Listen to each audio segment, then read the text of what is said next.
Welcome to Southern Girl in the City. My name is Dominique Duarte, and I am a singer actor who currently lives in Brooklyn, New York. And today's topic will be how to take charge of your life. I actually made a video about how to take charge of your life last year, but we'll do a more updated version for 2026 because I learned a lot in the last year working on the cruise ship.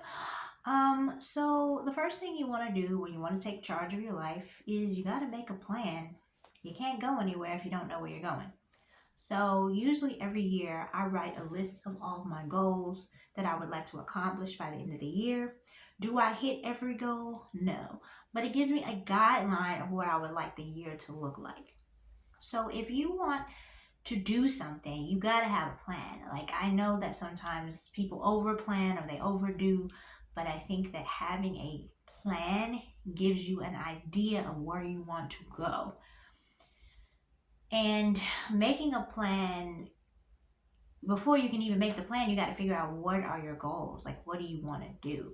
Because I think more often than not, most people that I talk to on the daily basis at work or just over the years, I've learned that a lot of people don't know what they want to do. Even though they're working a job, maybe they're working a job they don't like, but a lot of the times they don't know what they want to do. Like, I've always known that I wanted to be on stage. Like, I've always known I wanted to perform. However, I didn't always know how to go about it.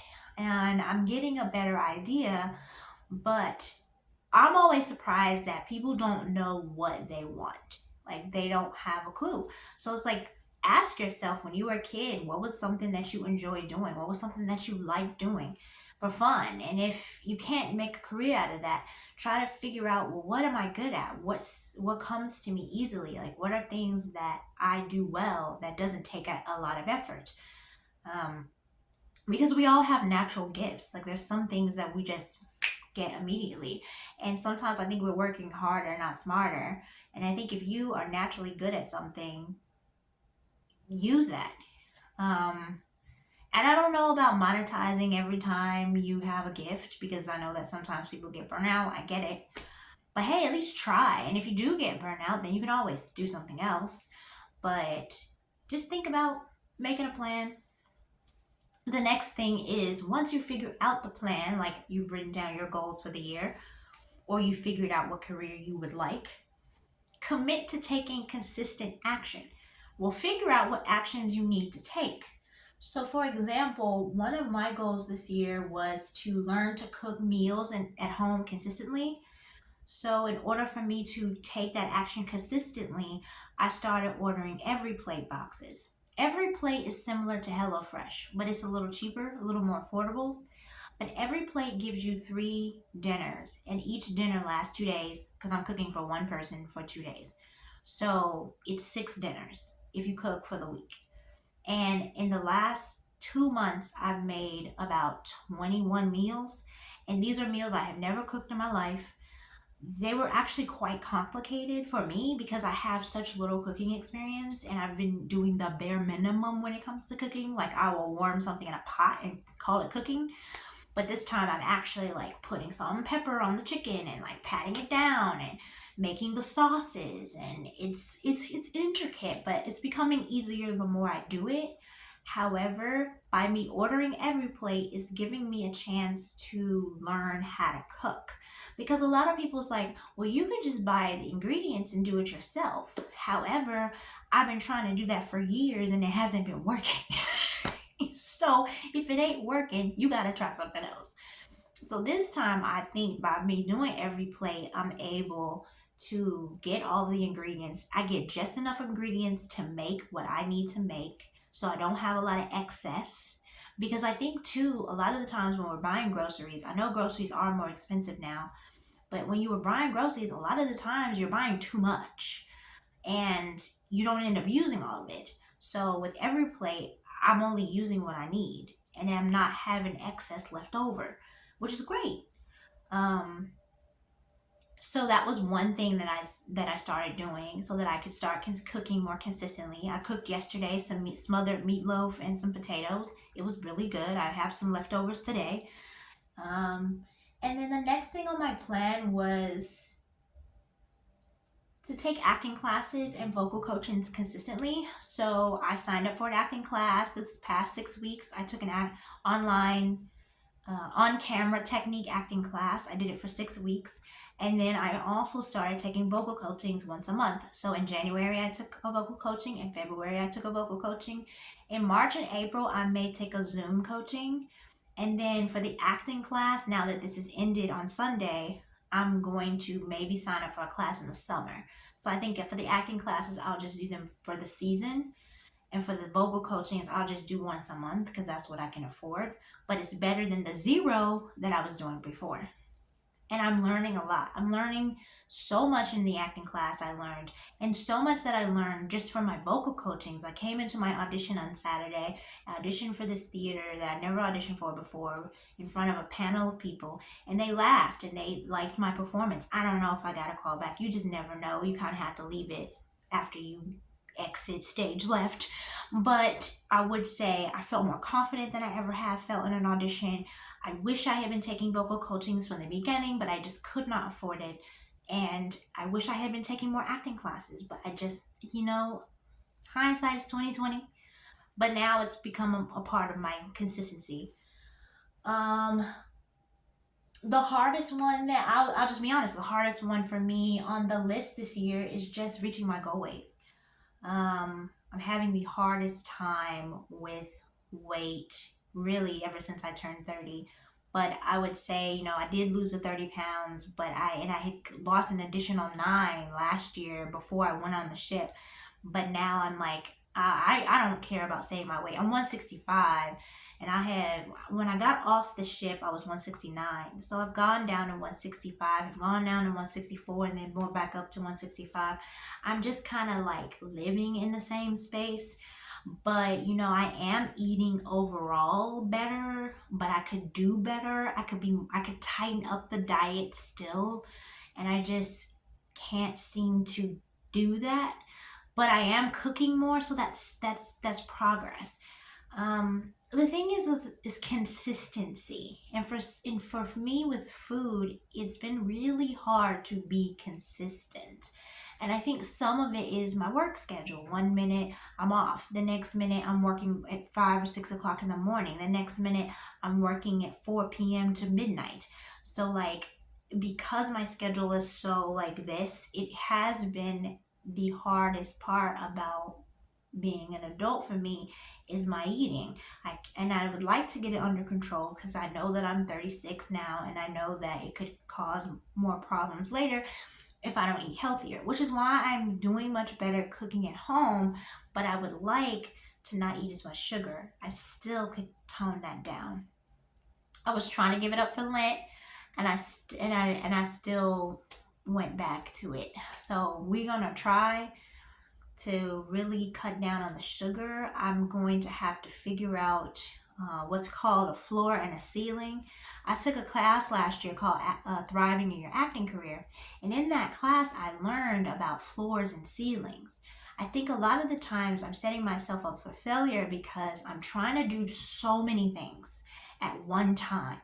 And it's like, you're setting yourself up for failure. It's not because you are a failure. It's because you keep trying to do so many different changes at one time, and you can only handle so many changes at once.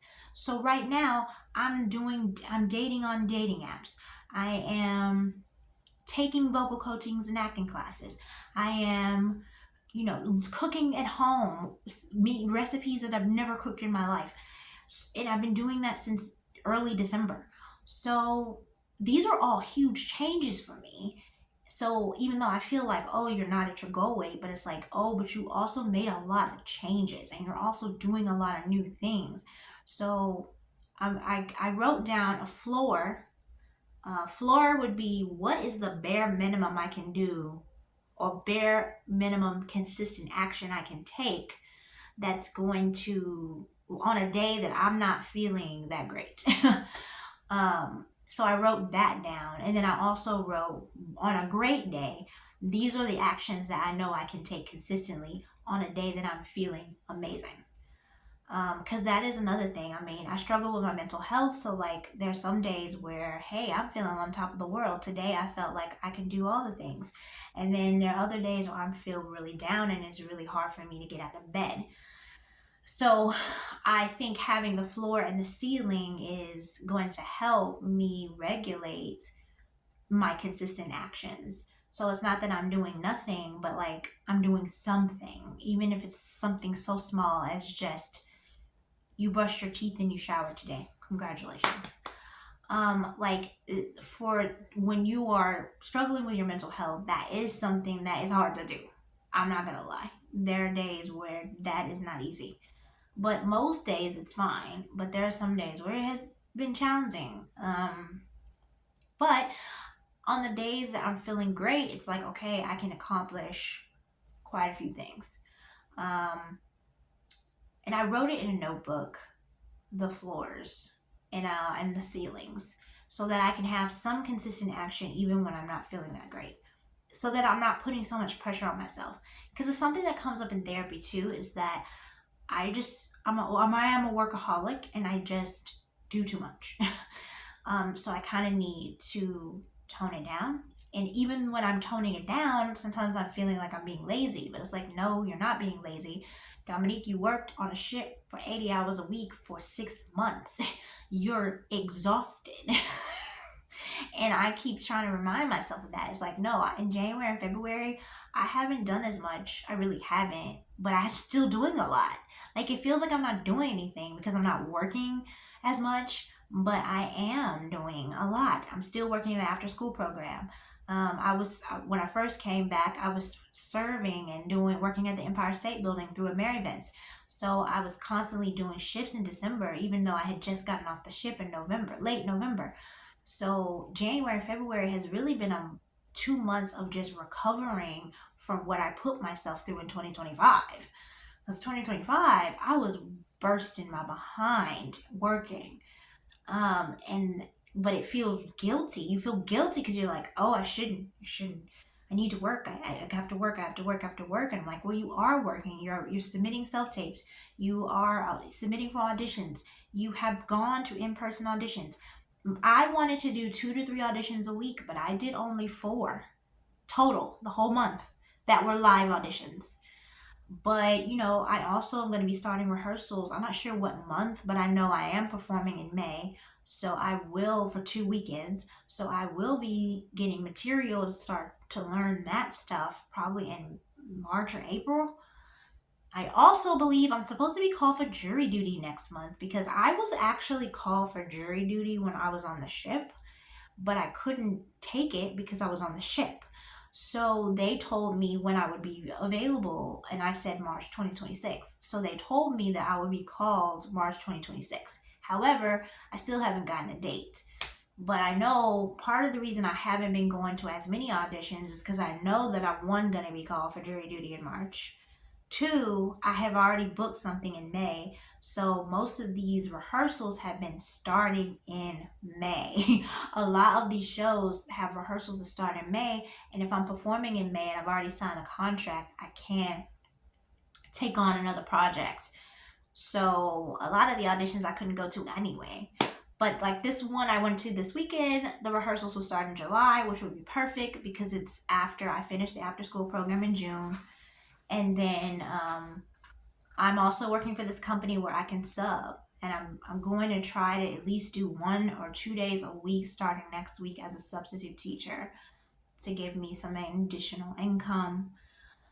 And then catering also picks back up in March. So I will have that. Um, but I've also been trying to take a class on my foot, I have plantar fasciitis. So I ordered this video where this woman is going over exercises that you need to do every day to work on that. And then I'm going to order some new shoes so that I can try to work on that. So there are many things that I have been doing, even though I'm not working every day. Um, so yeah, it's just taking consistent actions to get to the goal.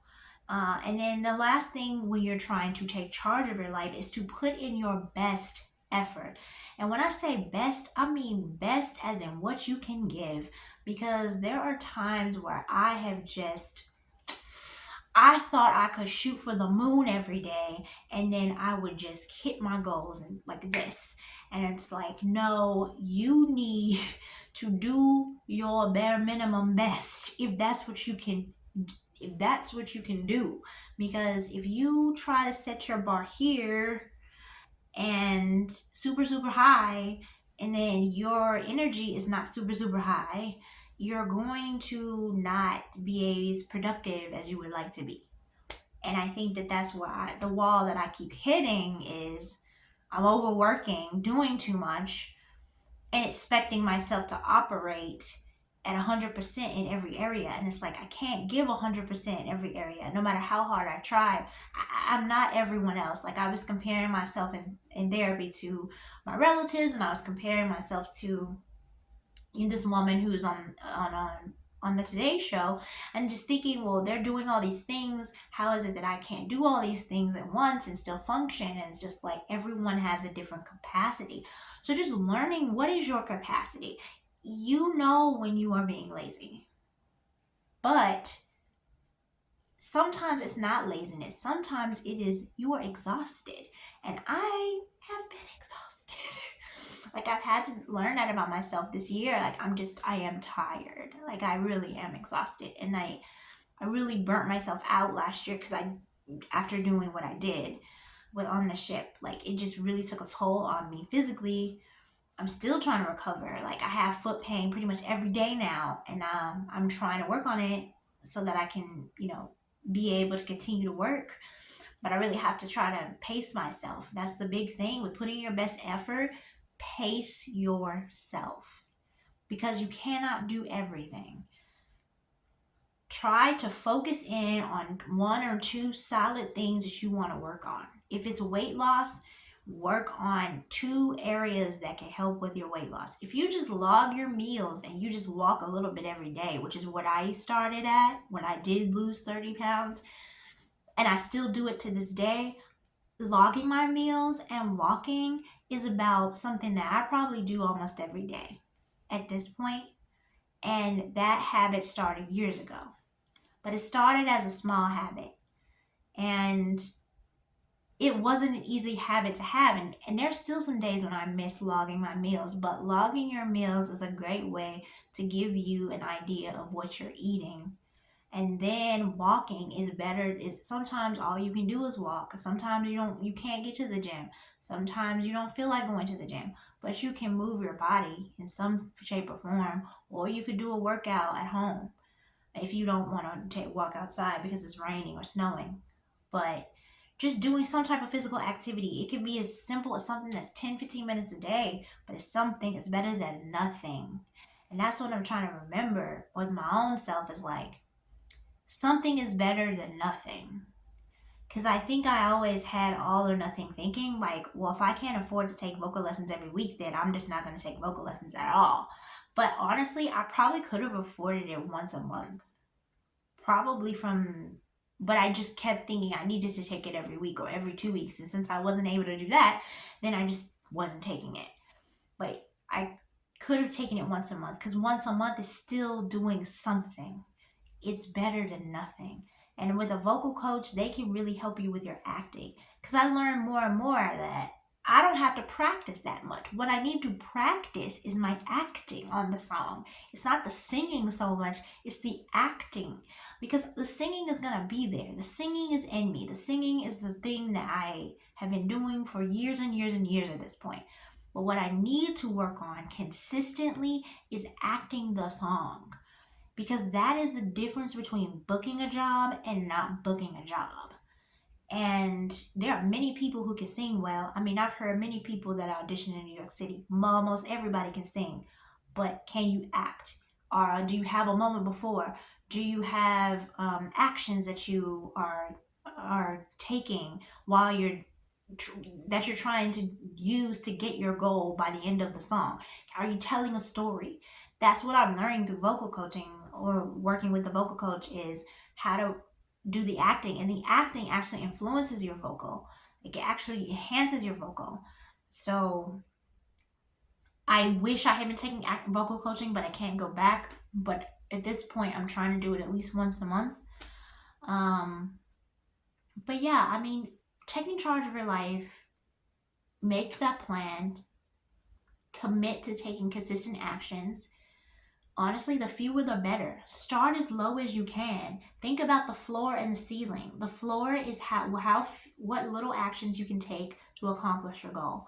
The ceiling is how many more actions can you take? What are the most actions you can take to get to the goal? And try to work between your ceiling and your floor. Because on a day, some days you may only have capacity for the ceiling, and some days you may have capacity for the floor. But if you want to start at the ceiling, start at the ceiling. Because I think that it's better for you to do a little bit than to do nothing at all. And that was probably one of my biggest mistakes in my adult life, is a lot of the times I've just been trying to do all or nothing. All or nothing. And it definitely causes you to feel insecure or inferior, because you're like, dang, how is it I can't accomplish my goal? Like, what's happening? But a lot of the times it's because you're trying to do too much. I be trying to do too much. I do. Trying to work 2 and 3 jobs, then being in a musical or a play or an opera, and just always doing. It's not always about this. And I think I spent my life from 17 until 36 like this. And I think that's the reason why I haven't reached my goal, because I've just been going like the Energizer Bunny. And I think these last couple months have been a way for me to slow down and refocus. I'm taking this class with Wendy Braun. It's a breakthrough course. It's to help you figure out what's happening internally, giving you internal tools and meditations to help you with whatever's blocking you from getting to your goal. So, if you want to try meditation, I know like some people are opposed to it, but I mean, it's helpful. It is. So I hope you guys have a lovely week. This has been Southern Girl in the City. Bye.